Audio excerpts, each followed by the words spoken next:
জুলাই অভ্যুত্থানে গুলি চালাতে নির্দেশ দেন হাসিনা, ভাষা অডিও কলের সত্যতা নিশ্চিত করেছে বিবিসিআই। বাংলাদেশ যুক্তরাষ্ট্র শুল্ক চুক্তি নিয়ে দ্বিতীয় দফায় আলোচনা শুরু হচ্ছে আজ, চলবে 11 জুলাই পর্যন্ত। বৃষ্টি ও পাহাড়ি ঢলে ফেনীতে বন্যা নিয়ন্ত্রণ বাঁধের 14টি স্থানে ভাঙন, প্লাবিত 30 গ্রাম, বিপদসীমার উপরে মুহুরী নদীর পানি। এবং ঢাকাসহ 4 বিভাগে আবারও ভারী বৃষ্টির পূর্বাভাস আবহাওয়া বিভাগের, পাহাড়ি এলাকায় ভূমিধসের শঙ্কা।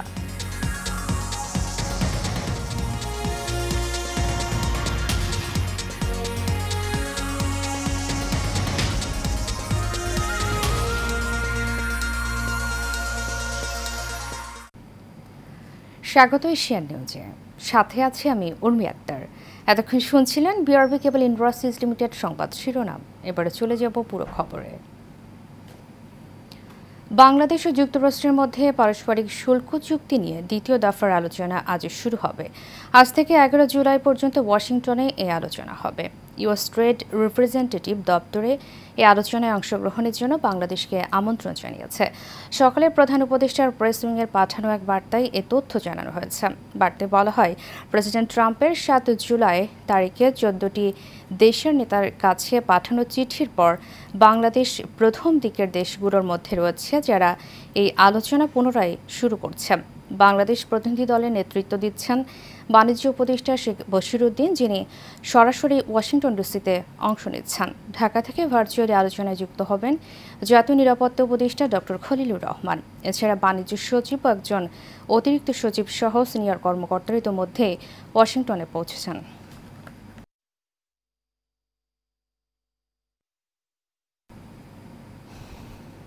ফেনীতে টানা ভারী বৃষ্টি ও ভারতের উজান থেকে নেমে আসা পাহাড়ি পানিতে মুহুরী, কহুয়া ও সিলোনিয়া নদীর বন্যায় নিয়ন্ত্রণ বাঁধের 14টি স্থানে ভাঙন দেখা দিয়েছে। এতে ফুলগাজী ও পরশুরাম উপজেলার 30টিরও বেশি গ্রাম প্লাবিত হয়েছে। ভোগান্তিতে পড়েছে হাজারো মানুষ। এছাড়া রাস্তাঘাট ডুবে যাওয়ায় জেলা শহরের সঙ্গে যোগাযোগ বিচ্ছিন্ন হয়ে পড়েছে পরশুরাম উপজেলায়।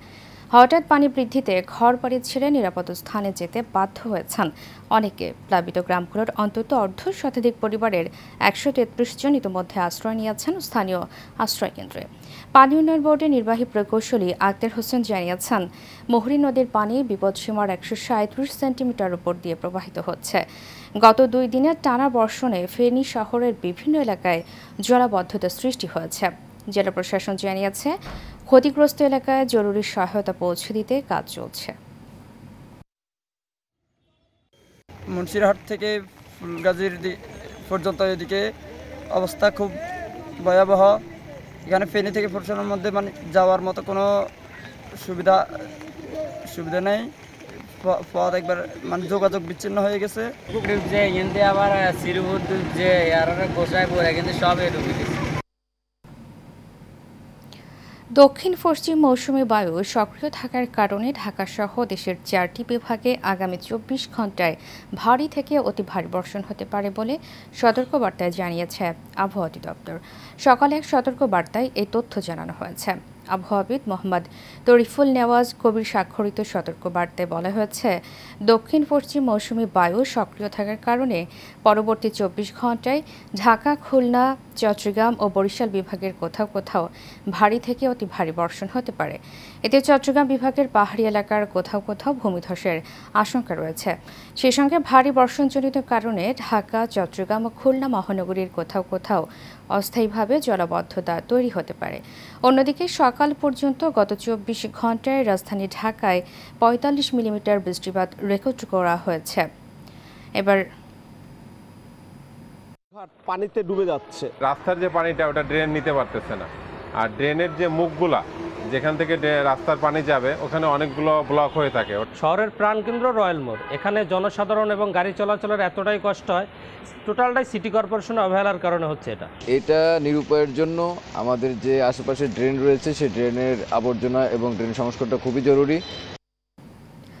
এবারে জুলাই অভ্যুত্থান স্মরণে আমাদের বিশেষ আয়োজন আমাদের জুলাই। স্বৈরাচার মুক্ত করতে দেশ জুড়ে চলা উত্তল আন্দোলনের বড় একটা অংশ ছিল রাজধানীর পার্শ্ববর্তী সাভারে।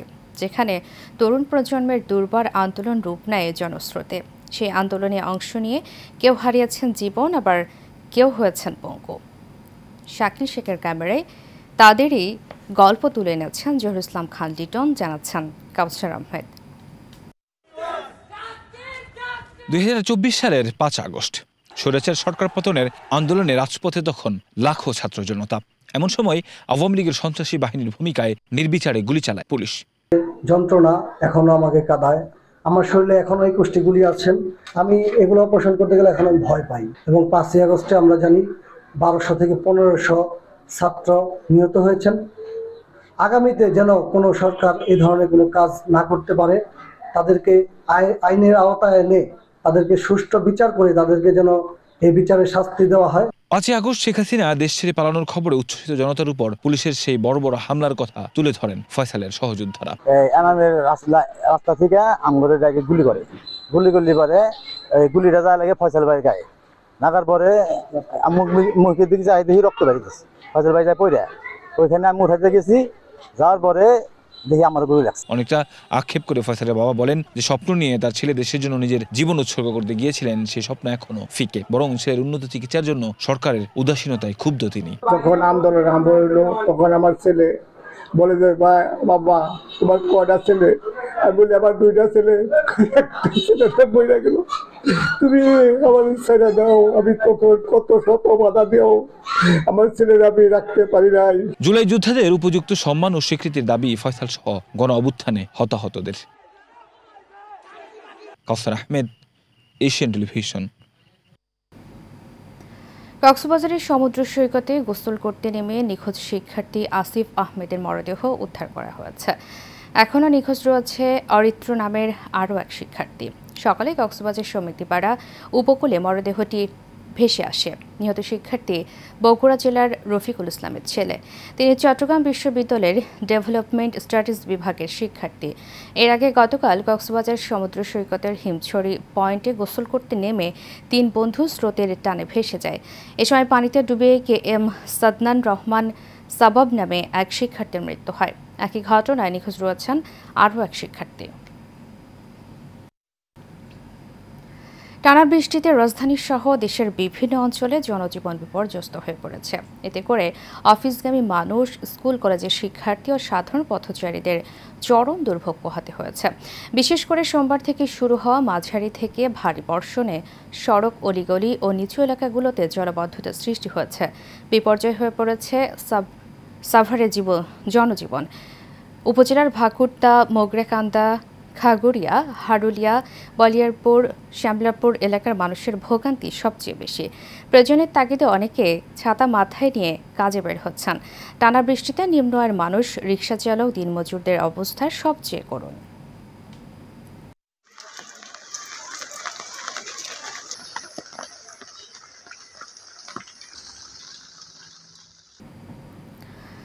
দেশের মানুষের সমস্যা দূর করতে হলে বিএনপিকে ক্ষমতায় আনতে হবে। তাই দলের নেতাকর্মীদের ঐক্যবদ্ধ হয়ে কাজ করার আহ্বান জানিয়েছেন ঢাকা মহানগর উত্তর বিএনপি সদস্য সচিব মোস্তফা জামান।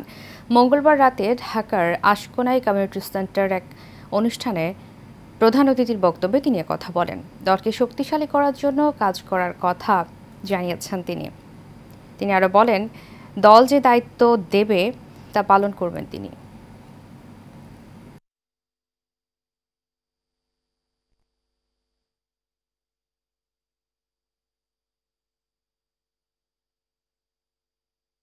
আমাদের পুরো টিম আমরা সিদ্ধান্ত নিয়েছি, আমরা ঢাকা শহরের সবগুলো আসন থেকে বিএনপিকে যাতে পাস করানো যায় আমরা সেই চেষ্টা করব।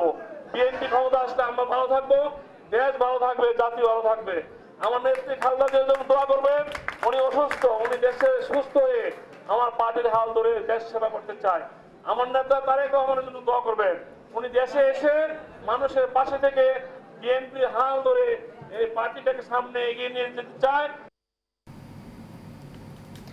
টাঙ্গাইলের মির্জাপুরে উপজেলা প্রশাসনের উদ্যোগে বীর মুক্তিযোদ্ধা আলহাজ একব্বর হোসেন জাতীয় সড়ক বৃক্ষরোপণ কর্মসূচির উদ্বোধন করা হয়েছে। সকাল 11টায় দেওহাটা সংযোগ সড়কের মাথায় এই কর্মসূচির উদ্বোধন করেন মির্জাপুর উপজেলা নির্বাহী কর্মকর্তা ABM আরিফুল ইসলাম। এ সময় প্রায় 600 গাছ রোপণের উদ্যোগ নেওয়া হয়। এতে উপস্থিত ছিলেন উপজেলার সহকারী কমিশনার ও পৌর প্রশাসক মাসুদুর রহমান, মির্জাপুর থানার ভারপ্রাপ্ত কর্মকর্তা মোহাম্মদ রাশিদুল ইসলাম, পৌর বিএনপির সভাপতি হযরত আলী মিয়া, সাধারণ সম্পাদক SM মহসিন সহ অনেকে। বাংলাদেশ ভলিবল ফেডারেশনের উদ্যোগে জাতীয় ভলিবল প্রতিযোগিতা অনুষ্ঠিত হয়েছে। খেলায় অংশ নেয় 25তম ব্যাচের পুলিশ ও আনসার সদস্যরা। খেলায় চ্যাম্পিয়ন হয় পুলিশ সদস্যের টিম। অন্যদিকে নৌবাহিনী ও বিদ্যুৎ উন্নয়ন বোর্ড সদস্যরাও খেলায় অংশ নেয়। এতে উপস্থিত ছিলেন বাংলাদেশ ভলিবল ফেডারেশনের সভাপতি ফারুক হাসান, মহিলা ভলিবল কমিটির সিনিয়র সহ সভাপতি শামিমা পারভিন সহ অনেকে। পরে বিজয়ীদের মাঝে পুরস্কার বিতরণ করা হয়।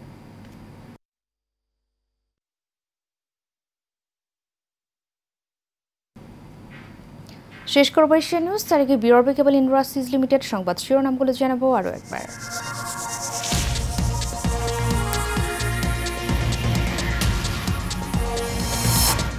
জুলাই অভ্যুত্থানে গুলি চালাতে নির্দেশ দেন হাসিনা, ফাঁসা অডিও কলের সত্যতা নিশ্চিত করেছে বিবিসি। বাংলাদেশ যুক্তরাষ্ট্র শুল্ক চুক্তি নিয়ে দ্বিতীয় দফায় আলোচনা শুরু হচ্ছে আজ, চলবে 11 জুলাই পর্যন্ত।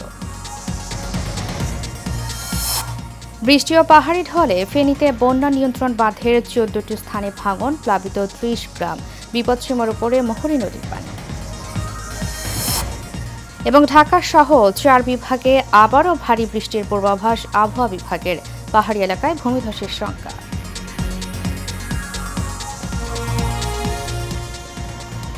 এশিয়া নিউজ এ পর্যন্তই। পরবর্তী সংবাদ দেখার আমন্ত্রণ জানিয়ে শেষ করছি। ধন্যবাদ সবাইকে।